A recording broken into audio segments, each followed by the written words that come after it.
Olá pessoal, tudo bem com vocês? Minhas saudações e cumprimentos a todos e a todas que estão acompanhando aqui o canal. Sejam muito bem-vindos e bem-vindas ao nosso curso de Direito Tributário. Para quem não me conhece, eu sou o professor Lucas, professor aqui do curso de Tributário. Sejam bem-vindos às nossas aulas aqui de introdução, de estudos sobre as espécies tributárias, sobre a classificação jurídica dos tributos. Pessoal, a aula de hoje é uma continuação, assim como nós vamos ver nas próximas aulas, é uma continuação daquele grande tema que nós já começamos a estudar, que são sobre a classificação jurídica dos tributos, tá? Então eu falei para vocês que a gente ia estudar primeiro, como a gente já viu, as considerações iniciais de cada uma das espécies tributárias presentes no nosso ordenamento jurídico. Então nós vimos sobre os impostos nos seus aspectos gerais, as taxas, as contribuições de melhoria, os empréstimos compulsórios, as contribuições gerais, dentre elas as contribuições sociais. Mas eu falei para vocês, ó pessoal, lá na frente nós vamos estudar cada uma dessas espécies tributárias com calma, para que a gente entenda pelo menos a regra matriz de cada um desses tributos, a regra matriz de incidência. E hoje, seguindo a sequência, inclusive do texto constitucional, nós vamos começar nossa caminhada estudando os impostos, dentre eles os impostos federais, com base no artigo 153 da Constituição, e no inciso 1º, na primeira sequência do artigo, aparece o nosso imposto de importação. Então a aula de hoje será sobre a regra matriz de incidência do imposto de importação, que tem como base inicial o artigo 153, inciso 1, da Constituição Federal. Pessoal, quem tiver dúvida das outras aulas, quem quiser acompanhar a dinâmica das aulas, estiver perdido aqui no canal, não sabe por onde começar, qual que foi a primeira aula, entre em contato comigo lá no meu site proflucasdireitotributário.com.br, tudo junto mesmo, minúsculo, Prof. Lucas Direito Tributário, sem acento mesmo, proflucasdireitotributário.com.br. Lá no meu site vão ter todos os meus contatos pessoais, WhatsApp, Instagram, LinkedIn e o meu e-mail pessoal também, se vocês quiserem mandar mensagem por lá. Mas, se precisarem, podem mandar os seus comentários aqui nos vídeos. Não se esqueçam de curtir o vídeo, compartilhar com outros amigos, com outros colegas, para que me ajudem a fazer com que o canal cresça e atinja o maior número possível de pessoas, para que a matéria seja por todos compreendida. O objetivo do canal é justamente esse, fazer vocês entenderem cada uma dessas matérias. Então, o meu objetivo é justamente esclarecer esses pontos que caem, não só na faculdade, para quem está tendo os primeiros contatos com o tributário, mas também no exame da OAB. Pessoal, vamos então começar com a nossa matéria de imposto de importação. Pessoal, quando a gente fala de imposto de importação, a gente fala de um imposto de natureza extrafiscal. Nós já estudamos sobre isso. Os impostos federais, dentre eles o imposto de importação, não todos os impostos federais, são alguns previstos no artigo 153. Dentre eles o imposto de importação, assim como também nós vamos ver o imposto de exportação, o IPI, o IOF, são chamados de impostos extrafiscais. O que isso significa? São impostos que não necessariamente possuem uma finalidade arrecadatória. Quando a União recolhe o imposto de importação, assim como os demais impostos extrafiscais, ela não faz com o objetivo especificamente, única e exclusivamente de arrecadar tributos. Ela faz com o objetivo justamente de estimular alguma atividade econômica, regular alguma atividade econômica, portanto, com uma finalidade que não necessariamente a finalidade arrecadatória. E a alíquota desses impostos extrafiscais não precisam ser mudadas necessariamente por lei. A Constituição já prevê que isso pode ser feito por mero ato do Poder Executivo, pelo Presidente da República, que é o chefe do Poder Executivo Federal. O Presidente da República, por meio de medida provisória, ele pode alterar a alíquota, por exemplo, do imposto de importação, do imposto de exportação, porque são impostos extrafiscais, que servem justamente para regular essa atividade econômica de câmbio de produtos estrangeiros em território nacional, porque o mercado, nós sabemos que tem uma dinâmica, e nós sabemos que as moedas estrangeiras são muito fluidas. O dólar, que é a moeda que é geralmente usada para o comércio exterior, mas também outras moedas, o euro, o ien, outras moedas também que têm a sua mudança e o real em relação a elas, como uma atividade muito fluida, muito dinâmica e que precisa ser acompanhada pelo Poder Executivo. Então, por mero ato do Poder Executivo, o presidente da República pode mudar a alíquota do imposto de importação e exportação, sem necessariamente precisar de uma lei, porque inclusive a própria lei e a Constituição já prevê essa possibilidade, essa, vamos dizer assim, exceção ao princípio da legalidade. Mas falando em exceção, não é somente a legalidade. Eu falo entre aspas, pessoal, porque na verdade a legalidade se aplica a todos os princípios, sem exceção. Mas quando a gente fala exceção à legalidade, é que no sentido de a alíquota ela pode ser mudada por mero ato do executivo, o que não acontece na maioria dos tributos. Ela possui exceção ao princípio da anterioridade anual e nonagesimal, princípios esses que nós já estudamos, em relação à alteração de suas alíquotas. Para que haja alteração da alíquota do imposto de importação, eu não preciso esperar um prazo do exercício financeiro seguinte ou um prazo mínimo de 90 dias se essa modificação se deu no fim do ano. Ou seja, o Poder Executivo pode fazer essa alteração de alíquota, inclusive para mais, sem necessariamente esperar o prazo de um ano ou de no mínimo 90 dias. Então a anterioridade que nós já estudamos, a nonagesimal e a anterioridade anual, elas não se aplicam às alíquotas dos impostos extrafiscais, inclusive com base no artigo 153, parágrafo 1º da Constituição Federal, que dá base constitucional a isso. Por isso que não há violação a esses princípios, porque a própria Constituição já prevê essa exceção. Então, cuidado com relação às alíquotas do imposto de importação, bem como dos demais impostos extrafiscais. Pessoal, eu falei com vocês que hoje a gente ia estudar a famosa RMIT. O que é RMIT? Essa abreviação RMIT. É Regra Matriz de Incidência Tributária. Todo tributo, todo imposto tem uma regra de incidência. Mas quem é que estabelece essa regra de incidência? A própria lei. Em conjunto com o Código Tributário Nacional, ela vai estabelecer aonde é que vai incidir esse tributo, sobre quem, quanto, de que forma, em que tempo. Então, a regra matriz, toda a regra matriz, e é importante a gente ter isso decorado, ela envolve 5 critérios. Critério material, critério espacial, critério temporal, critério pessoal e critério quantitativo. Vamos repetir? Critério material, critério espacial, critério temporal, critério pessoal e critério quantitativo. São 5 critérios que nós adotamos para entender toda a regra matriz de um determinado tributo. Todos os tributos são submetidos a uma regra matriz de incidência que é estabelecida em lei. Lembrando que a Constituição não vai fazer isso. A Constituição não cria tributos. Ela estabelece competências. E cada ente federado, no caso a União, ao criar os seus tributos, por exemplo, ela vai ter que estabelecer por meio de lei qual que é a regra matriz de incidência de cada um deles. Dentre eles, como nós estamos estudando hoje, o imposto de importação. E nós vamos fazer isso, pessoal, com todos os impostos. Nós vamos estudar imposto de exportação, IPI, IOF, ITR, IPTU, ICMS, PVA, todos eles nós vamos estudar a regra matriz de incidência. Vamos começar então com os primeiros critérios. Quando a gente fala em critério material, o que a gente tem que ter em mente? O critério material é onde o fato gerador, como diz a lei, embora o nome fato gerador já digo que não é o nome mais adequado, mas é o nome que a lei usa, é aonde o fato gerador desse tributo irá incidir. Em que lugar? Então, o critério material do fato, o fato gerador, o que envolve o fato gerador do imposto de importação? É a entrada, que é importação, ele importa, ele entra. É a entrada de mercadoria estrangeira em território nacional com base no artigo 19 do CTN.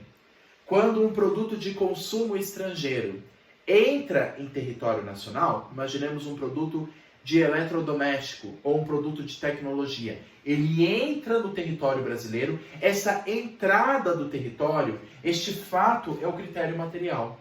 Para que aconteça a importação, tem que haver necessariamente a entrada da mercadoria de consumo, a entrada de mercadoria estrangeira no território nacional. Aí sim houve a importação, é diferente de exportação. Importação é quando entra no território, exportação é quando ele sai. Quando o nosso produto daqui sai para fora. Importação, quando o produto de fora entra aqui. E qual que é o critério espacial? Porque o critério material é o que é o fato gerador desse tributo. O que gera esse tributo? O que gera essa obrigação tributária? Quando o produto estrangeiro entra no país. Ok. E o critério espacial? Onde que ocorre? O fato gerador se consuma no Brasil, perante a autoridade alfandegária. Nos portos e nos aeroportos sempre tem uma autoridade alfandegária ligada ao governo federal, né, uma autoridade federal, e geralmente também ligada à Receita Federal, que é um órgão fiscal que vai fazer também essa função de alfândega, essa função de fiscalização, de entrada do produto estrangeiro aqui, essa devida regularização. Então, aonde é que ocorre essa importação? No território nacional. O produto entrou no Brasil, seja no porto, no aeroporto, perante a autoridade alfandegária, ali aconteceu o fato gerador. É o espaço, o critério espacial é aonde, em que local?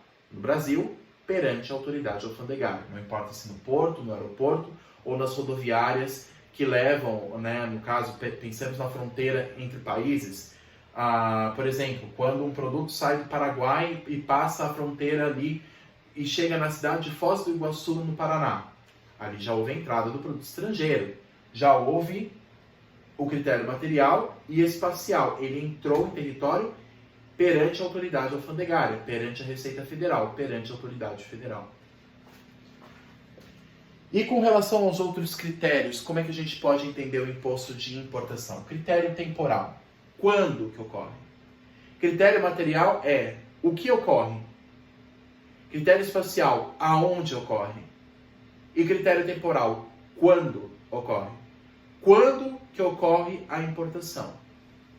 A data do registro da declaração de importação de mercadoria submetida ao despacho aduaneiro. Isso está previsto, pessoal, no artigo 73, inciso 1, do decreto número 6759 de 2009. Olha só. Quando que ocorre a importação? O momento, o fato, quando se consuma?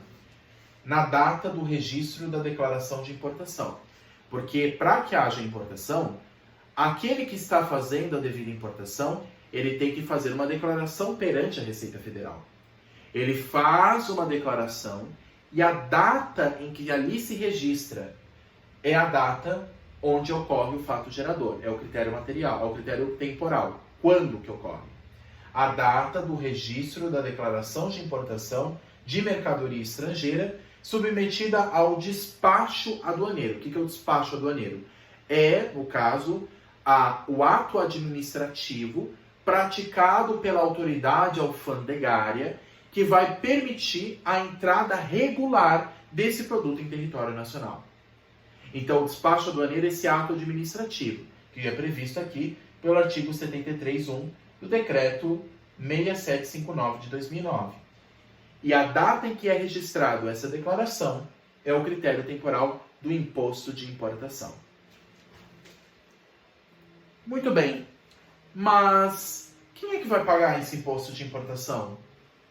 Quem é que vai declarar esse imposto de importação? Quem é que vai cobrar? Como eu vou saber? A lei também vai estabelecer isso. Critério pessoal. Nós temos dois sujeitos nesse critério. Sujeito ativo, quem cobra. Sujeito passivo, quem é cobrado. Sujeito ativo, em regra, é a União Federal. Por quê? Porque é o ente competente. A Constituição estabelece que é a União que vai criar o imposto de importação. Então ela, de início, nasce com essa competência e essa capacidade tributária ativa de cobrar esse tributo do contribuinte. Nós vamos ver lá na frente, gente, eu já digo aqui, adiantando, que não necessariamente o ente competente é aquele que exerce a capacidade tributária ativa. É possível a gente distinguir competência tributária de capacidade tributária ativa. A União é o ente competente, é ela que cria o imposto. Mas ela pode delegar essa cobrança para um outro ente público? Ela pode. que aí a gente chama de delegação da capacidade tributária ativa. Então, não necessariamente a União que cria esse tributo, ela vai ser ela que vai arrecadar. Ela pode mandar alguém fazer isso por ela, que é a capacidade tributária ativa. A competência ela é indelegável. Nós vamos ver que a competência tributária, a União não pode delegar a qualquer outro ente público, seja ele um ente da administração direta ou indireta. Mas a capacidade tributária ativa, ela pode delegar a algum outro ente da administração pública que não seja a União. Mas nesse caso é a União mesmo que cobra. É a União mesmo que exige através do seu órgão, que é a RFB, a Receita Federal do Brasil, que é o órgão competente da União para fazer essa devida fiscalização e recolhimento, não só da declaração da importação, da declaração de importação do produto estrangeiro, que é uma obrigação acessória, mas também de cobrar o valor pela importação. Então, é a Receita Federal que vai fazer tanto a obrigação, a fiscalização da declaração de importação, como também o devido recolhimento do valor a ser pago. E quem é que vai pagar? Sujeito passivo. E quem é que é o sujeito passivo? O próprio importador do produto, o destinatário, então quem importa, ou aquele que recebe, ou o arrematante dos produtos apreendidos ou abandonados, com base no artigo 22 do CTN. Também existem os casos dos produtos abandonados, principalmente em aeroportos, quando as pessoas deixam o produto, não querem fazer a arrecadação do produto, o produto fica parado perante a autoridade alfandegária no aeroporto, por exemplo. E quando ele fica parado, quem é que cumpre então a obrigação de importação desse produto, no caso que foi abandonado, que foi arrematado?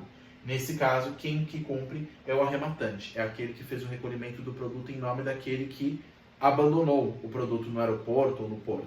Então, quando há um abandono do produto estrangeiro, quem cuida é o arrematante, mas em regra geral é o importador ou o destinatário do produto de importação, com base no artigo 22 do Código Tributário Nacional. Critério quantitativo. Como é que eu vou fazer o cálculo desse tributo? O que eu vou calcular? Como eu vou chegar ao valor a ser pago? É o critério quantitativo, que envolve a base de cálculo vezes a alíquota. Cuidado uma coisa, gente. A alíquota é somente ela que é submetida à regra de extrafiscalidade. Base de cálculo não pode ser alterado por ato do Poder Executivo. Base de cálculo apenas pode ser alterada ou majorada por meio de lei. Não há exceção à legalidade com relação à base de cálculo. É a lei que estabelece única e exclusivamente a base de cálculo. O que pode ser modificado é a alíquota, que vai incidir sobre essa base de cálculo, que é um percentual estabelecido em lei que pode ser alterado. A base de cálculo não. Base de cálculo apenas por lei. A base de cálculo, o que é a base? Aonde é que vai ter a cobrança? Qual o valor bruto que vai ser cobrado? É o valor da mercadoria, do qual provém do país originário. É claro que ela vai ser revertida em real. Se a mercadoria está $200, ela vai ser revertida em reais. Aí você multiplica pela moeda do real que está compatível com o dólar. Se a moeda do real está 5:1 ou está 6:1, aí eles vão fazer o cálculo. Ou o preço da arrematação em caso de produto abandonado. Se o produto for abandonado, vai ser o produto da arrematação. O produto pode ser, inclusive, levado a leilão, caso o produto seja abandonado na autoridade alfandegária, nos portos e aeroportos. Aí esse valor pode ser, claro, negociado, modificado. Mas a regra geral é o valor em si da mercadoria, do qual provém do país originário, que é em moeda estrangeira, mas depois vai ser revertido em real. E a alíquota, ela é uma exceção à extrafiscalidade, não a base de cálculo, como eu falei. É a alíquota com base no artigo 21 do CTN, por conta da política cambial. Lembra que eu falei para vocês que, em virtude da política cambial ser muito dinâmica, ser muito... ela acompanha um certo ritmo da economia, do mercado estrangeiro. Ora o dólar pode estar 5:1, ora pode estar 6:1, ora pode estar 4:1. Como tem essa dinâmica de mercado, quem tem que acompanhar essa dinâmica, essa política cambiária, é a alíquota. E a alíquota pode ser aumentada, diminuída ou estabilizada por meio de ato do Poder Executivo Federal. Para entender melhor, pessoal, com relação à base de cálculo, passei um pouquinho para cá para vocês verem o artigo 20 do CTN. Caso vocês não estão conseguindo ver, porque o texto é um pouco extenso, dá uma acessada no artigo 20 do CTN e vamos ler juntos. O que ele diz aqui? A base de cálculo do imposto é, inciso 1, quando a alíquota seja específica, a unidade de medida adotada pela lei tributária, quando a alíquota seja ad valorem, o preço normal que o produto ou seu similar alcançaria ao tempo da importação em uma venda em condições de livre concorrência para a entrada no porto ou lugar de entrada do produto no país. E inciso 3, quando se trata de produto apreendido ou abandonado, levado a leilão, o preço da arrematação.